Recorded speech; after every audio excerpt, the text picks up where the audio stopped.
الدرس الأول بيتكلم عن مصر من الفتح الإسلامي حتى قيام الدول المستقلة. في البداية لازم نعرف إيه هي أحوال مصر قبل الفتح الإسلامي. قالك إن مصر كانت محتلة من الرومان منذ عام كام؟ 30 قبل الميلاد، وكان عندها مشاكل سياسية واقتصادية ودينية. سياسيا قالك كان يحكمها حاكم روماني بيسيطر على الشؤون الإدارية والمالية والاقتصادية، وكان مقره فين؟ بالإسكندرية. طب اقتصاديا قالك إن الرومان فرضوا الكثير من الضرائب على المصريين، وكانت مصر بالنسبة لهم مخزن لمد روما بالغلال. طب دينيا المصري فقد حريته الدينية وتعرض للظلم وهرب البعض للصحراء مثل بنيامين بطريرك الكنيسة الأرثوذكسية المصرية. يبقى كده عرفنا إن مصر قبل الفتح الإسلامي كانت محتلة من الرومان منذ عام 30 قبل الميلاد. طب احنا عايزين نعرف ايه هي عوامل او دوافع الفتح الإسلامي لمصر. قال لك 3 حاجات: العامل الديني والعامل الحربي والعامل التاريخي.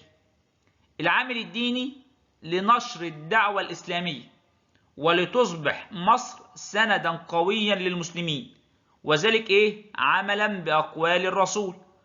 طب العامل الحربي حاجتين مهمين جدا: تأمين الفتوحات في الشام وفلسطين من ناحية ايه؟ الجنوب الغربي. طب ده ليه؟ لأن وجود الروم في مصر هيهدد تلك البلاد اللي هي الشام وفلسطين. تاني حاجة تأمين المدينة النبوية نفسها اللي هي ايه؟ مركز الخلافة الإسلامية. طب العامل التاريخي قال لك صلة مصر بالعرب منذ القدم عن طريق سيناء شمالا والبحر الأحمر شرقا. الخليفة عمر بن الخطاب قرر فتح مصر بعد عقد مؤتمر اسمه مؤتمر الجابية. قال لك ان تم التشاور في امر فتح مصر باعتبارها ايه؟ خطوة اولى اتجاه افريقيا. وعمرو بن العاص اقنع الخليفة عمر بن الخطاب باهمية فتح مصر. طب ده ليه؟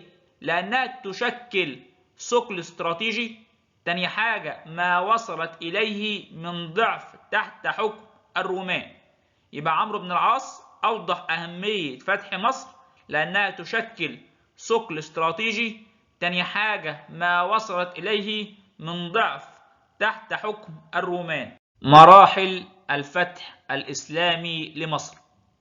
في البداية عمرو بن العاص خرج ومعه حوالي 4000 جندي من قيصرية بفلسطين إلى مصر. أول حاجة راح العريش، فتحها دون مقاومة من القوات الرومانية. وبعدين راح بورسعيد اللي هي الفرمة، كانت أول معركة اشتباك بين عمرو بن العاص والروم، واستولى عليها بعد حصارها لمدة شهر. بعد كده وصل عمرو بن العاص بالبيس. قال لك بعد أن سلك طريق الصحراء الشرقية عبر القواصر اللي هي القنطرة حاليا. طب ده ليه؟ قال لك حتى لا يفاجئهم الروم، لأن الروم كانوا قليل الخبرة بحرب الصحراء.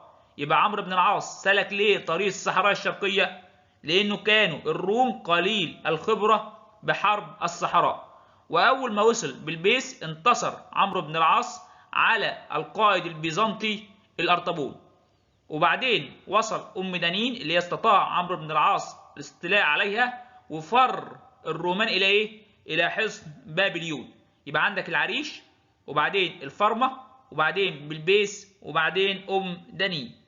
حصن بابليون قال لك إن عمرو بن العاص أول ما وصل إلى حصن بابليون حاصره لمدة 7 أشهر. اضطر فيه حاكم حصن بابليون اللي هو المقوقس في الدخول في مفاوضات مع المسلمين. عمرو بن العاص قال لك ان هو ارسل رسله الى المقوقس، وجعل على راسهم واحد اسمه عبادة ابن الصامت، وامره ان يكون هو متحدث القوم. أول ما دخل رسل المسلمين معسكر الروم هاب المقوقس عبادة بن الصامت. طب ده ليه؟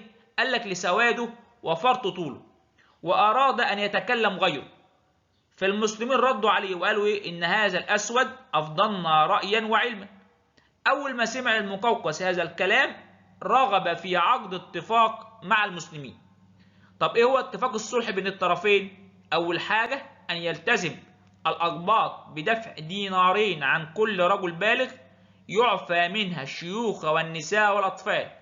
تاني حاجة تبقى للروم أراضيهم وأموالهم في أيديهم. يبقى الاتفاق يلتزم الأقباط بدفع دينارين عن كل رجل بالغ ويعفى منها الشيوخ والنساء والأطفال. تاني حاجة تبقى للروم أراضيهم وأموالهم في أيديهم. قال لك إن هرقل ملك الروم رفض الصلح، واتهم حاكم حصن بابليون اللي هو المقوقس بالتقاعس عن حرب المسلمين.